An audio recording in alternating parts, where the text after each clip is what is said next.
Hello everyone, नमस्कार। आज मैं बनाने जा रही हूँ चावल की खीर। तो इसके लिए सबसे पहले मैंने 1 लीटर दूध ले लिया था। तो दूध को थोड़ा सा गर्म कर लिया था और थोड़ा सा दूध मैंने निकाल लिया था। इसमें मैं डालूँगी केसर के कुछ धागे। और फिर दूध आज मेरा पतला था क्योंकि दूध वाला जो था ना, जब गए थे दूध लेने तो काफ़ी लेट गए थे तो पतला दूध दे दिया था। तो थोड़ी सी किशमिश मैंने ले लिया था और फिर 3 खड़ी इलायची और चीनी, केसर के धागे, चावल, बस इन्हीं चीज़ों से मैंने ये खीर बना के तैयार किया था। सच मानिए बहुत ही अच्छा लगता है ये खीर। अगर आप बनाते हैं तो फिर क्या कहने, अगर मतलब चावल की खीर खाना चाहते हैं तो अच्छी लगती है, कभी कभी बनती है तो थोड़ा सा जिसमें दूध ज़्यादा हो, बहुत लोग थिक खाते हैं, बहुत गाढ़ा दूध खाते हैं तो फिर वो भी अच्छी लगती है। पर बस मुझे चावल दिखना चाहिए, इस तरह की मुझे खीर होनी चाहिए कि पूरा चावल उसमें दिखना चाहिए। लेकिन मेरा दूध काफ़ी पतला है। तो जब चावल पक जाएगा, यही मैं दिखा रही हूँ, जब चावल पक जाएगा तो सभी चावल जो है ना गोल गोल हो जाते हैं, छोड़ने लगते हैं। तो देखिए ये क्या हो रहा है ना कि गरम से ये मेरे कैमरे में आ जा रहा था। तो ये मेरा चावल जो है लगभग पक गया था, क्योंकि जब भी मेरे स्पून में मैं चला रही थी ना, मेरी कलछी में छोटे छोटे जो थे ना चावल जो चिपक जा रहे थे तो गोल गोल हो गए थे। तो ये जो थे ये पक गए थे। तो इसमें अब मैं डालूँगी, जब पक जाएगा तो पकने के बाद इसमें मैं डालूँगी किशमिश, क्योंकि किशमिश आप अलग से घी में छान के भी डाल सकते हैं, पर इसी में डाल देंगे तो वो थोड़ा सा पकता है 2-4-5 मिनट तो फूल भी जाता है और फिर अच्छा टेस्ट भी आता है। और इसी में मैं डालूँगी चीनी, किशमिश और चीनी दोनों एक साथ डाल दूँगी तो दोनों पक जाएंगे। एक चीज़ का हमेशा ध्यान रखें कि जब आप चीनी डालेंगे तो चावल थोड़ा वो हो जाता है, कड़ा कड़ा हो जाते हैं मतलब। तो आप इसका ध्यान रखिए कि जब भी चीनी डालें तो चावल पक जाए तभी चीनी डालें, नहीं तो चीनी जो वो चावल खड़े खड़े हो जाएंगे, खिल जाते हैं चावल। तो इसके बाद से मैंने 2-5 मिनट और पका लिया था, क्योंकि उसके बाद चावल जो है ना वो हो जाते हैं, कड़े हो जाते हैं, दबते नहीं हैं जल्दी। तो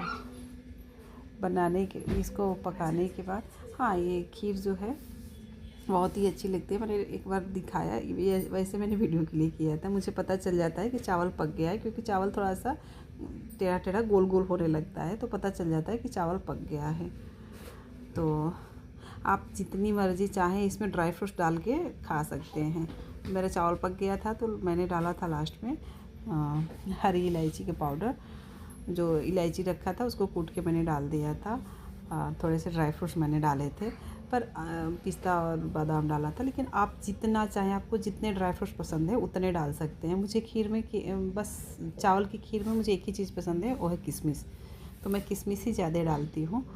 और फिर जब जब ये खीर मेरी बन गई तो मैंने उसमें डाला था केसर वाला दूध और थोड़ा सा बचा के रख लिया था सर्व करने के लिए, बाकी इसमें डाल दिया था। तो ये खीर जो है मेरी पक के एकदम तैयार हो गई है। थोड़ी सी पतली है, पर चावल का जो चावल है ना वो बस खिला होना चाहिए मेरे लिए, बस वैसे ही बना है, बस पतली बनी है, क्योंकि वो दूध बहुत पतला था। तो आप क्या करें कि जब दूध आपका थिक हो जाए, अगर गाढ़ा खाते हैं तो तब उसमें ये चावल डालें। इसके लिए मैंने 10 मिनट पहले मैंने चावल को भिगो लिया था और तब चावल को डाला था, फिर पक गई थी खीर। और डायरेक्ट भी डालते हैं तो बहुत देर तक पकता है, तो चावल की खीर में बहुत एक मतलब खीर वाली इतनी अच्छी मिठास आती है कि बहुत ही अच्छी लगती है। तो खीर तो खैर आप किसी भी चीज़ की खा सकते हैं, पर चावल की खीर जो है ना अपने से जब दूध में जब पकती है तो बहुत ही अच्छी मिठास आती है। तो चीनी का क्या है कि जितना आपने चावल लिया है उससे थोड़ा सा 1 चम्मच कम चीनी लीजिए। बस चावल और चीनी का माप आप हमेशा ऐसे ही डाला कीजिए, जितना चावल उससे थोड़ा सा कम चीनी, मतलब उसके बराबर भी डाल सकते हैं अगर बहुत खाते हैं तो। तो ये मेरी खीर जो है ना बन के तैयार हो गई है। तो आप लोग भी अपने घर पे बनाइएगा, टेस्ट कीजिए, बताइएगा कैसा बना है। और अगर आपको मेरी रेसिपी अच्छी लगती है तो मेरे चैनल को लाइक और सब्सक्राइब ज़रूर कीजिएगा। Thank you. तो ये जो है ये मेरी खीर बन के हो गई है तैयार। तो ये सबसे पहले आप लोगों के लिए, ये स्पून आप लोगों का है, खाइए, टेस्ट कीजिए और बताइए कि कैसा है। तो ये तो बन गई है मेरी खीर। और अगर आपके घर में भी कोई गेस्ट आता है या फिर किसी फेस्टिवल पर या भगवान जी को भोग लगाने के लिए आप चाहें तो ये खीर बना सकते हैं, बना के भोग लगा सकते हैं, बहुत ही अच्छी लगती है। अगर आप चाहें तो बिना ड्राई फ्रूट्स के खाएं। बहुत सारे लोग जो होते हैं ना खीर में नारियल पसंद करते हैं, तो आप नारियल भी डाल सकते हैं।